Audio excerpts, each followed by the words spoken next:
What's up, guys? I thought I'd make you a quick video on this Monday morning as I start my day to react to the fights that I talked about on Saturday. Now, full disclosure, I did not watch all of the T.O. Shakur fight.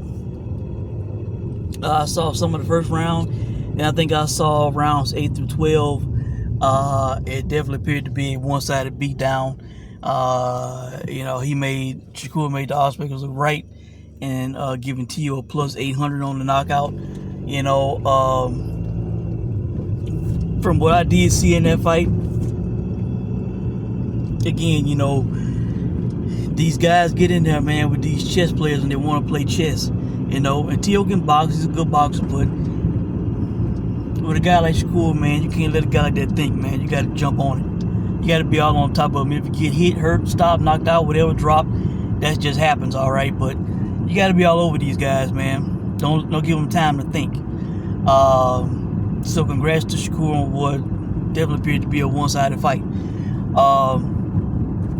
The Josh Kelly Bakhram fight, I didn't see that fight at all except the highlights.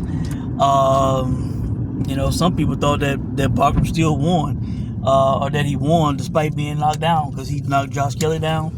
And I was hearing that Josh Kelly was fading, as that fight went on, which that was my breakdown. That's what I said he does. He fades and fights, So maybe when I get a chance, maybe I will check that fight out, in full when I can. But guys, the fight that I really want to talk about, the fight that I was most interested in this past weekend, was the Abass fight with Xander, and guys, I was not a fan of Abass taking this fight in Puerto Rico. When he announced on his Instagram, I responded saying that you shouldn't go there. It's gonna be hard to get a decision there. During the week he came out, he did an article with somebody. Was it the Irish Sun, or I can't remember who it was. Basically, where he came out saying that they agreed to neutral judges in the contract. Then when fight week came, they told him that they had to be one Puerto Rican judge and a Puerto Rican ref. He was talking about the judges, talking about getting somebody from Germany. They was like, that's out of the question. If I was him, I would have pulled out. If they would not have, not living up to the contract, I would have pulled out. Even if they meant I lost my belt, I would have pulled out of the fight. I don't know who the judges were. I didn't really, I hadn't been on BoxRec to see, where they were from and all that, but, I thought he won the fight. Xander came out. Now, I didn't do a scorecard.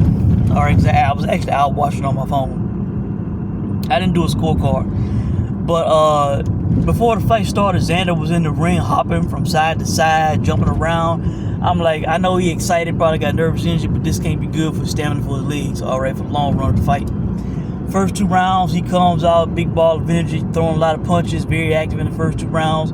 I give him the first 2 rounds, all right. I'm saying to myself, how long is he going to keep this up? How long is he going to have this kind of stamina?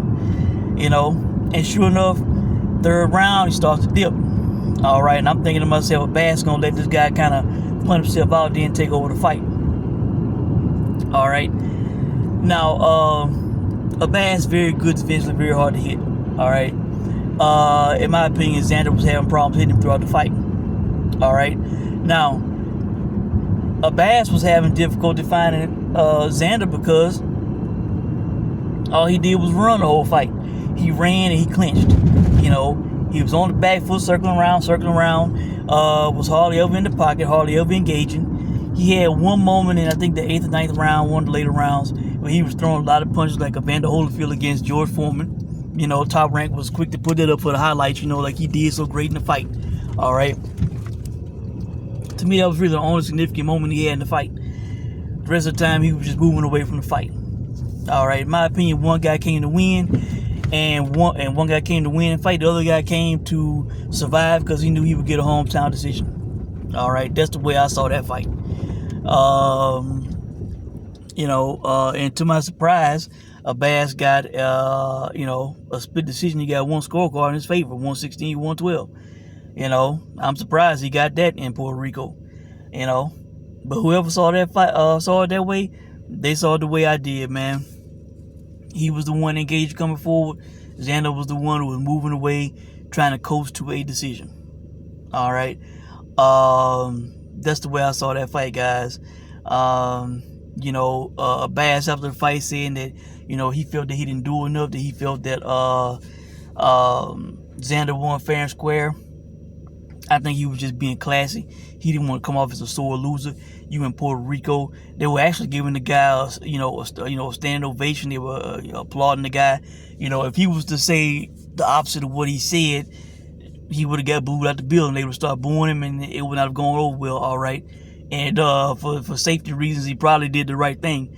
But I thought he did enough to win the fight. But again, he was not going to get a fair shake in Puerto Rico. He should not have taken that fight, man, in Puerto Rico. I like to fight for him, but not in Puerto Rico on a top ranked show. I didn't like that. So, really, that's it, guys. Let me know what you guys thought about it. I hope you guys enjoyed the fights. Hope you guys made money. And I'll check in with you guys soon. Thanks for watching.